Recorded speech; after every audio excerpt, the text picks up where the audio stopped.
근데 무엇보다도 하디의 주된 관심사는 의료 선교보다는 또 복음 전도에 있었던 것이에요.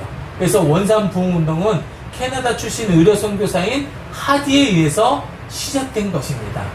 그러나 최초 하디는 선교는 민족성의 차이 또 우월감 등을 극복하지 못하여 실패하고 말았던 것이에요. 그래서 하디가 자신의 심정을 이렇게 토로를 한번 했었어요.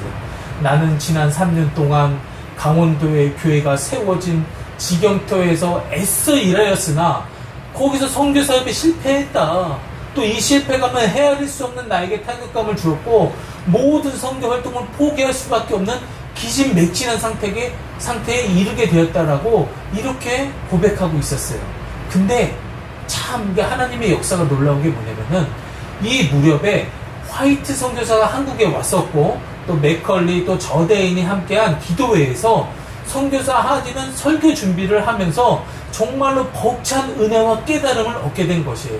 그건 뭐냐면 주일 예배 때 수많은 교인들 앞에서 자신의 교만했던 거, 또 완악했던 거, 부끄러운 죄들, 이 모든 것들을 공개적으로 회개하고 고백했던 것이에요.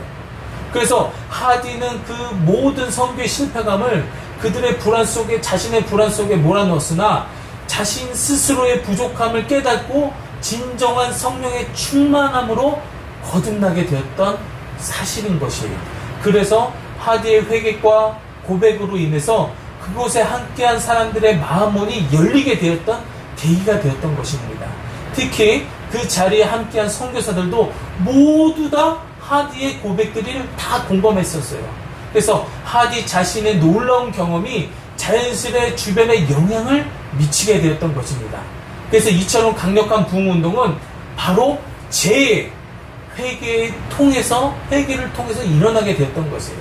예전에는 인지 못했던 자신의 죄성을 체험하면서 정말로 진정한 회개를 통한 고백이 함께한 선교사들과 또 당시 그 자리에 모였던 교인들을 영적으로 각성시키게 되었던 것입니다. 얼마나 감사한지 몰라요.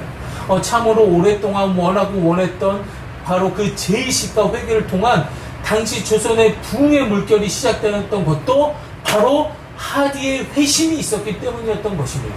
그래서 하디의 변화된 모습을 보게 된 당시 교인들도 새로운 교훈을 알게 되었던 것이고 그것은 죄 가운데 있으면서도 자신의 백성을 구원하시려는 놀라운 성삼위 하나님의 사랑과 섭리를 알게 됐던 것임을 우리가 알 수 있었던 것입니다. 정말로 중요한 것은 죄에 대한 가책은 부흥회가 진행되면서 계속적으로 지속되었을 뿐만 아니라 더 증가되었던 것이에요.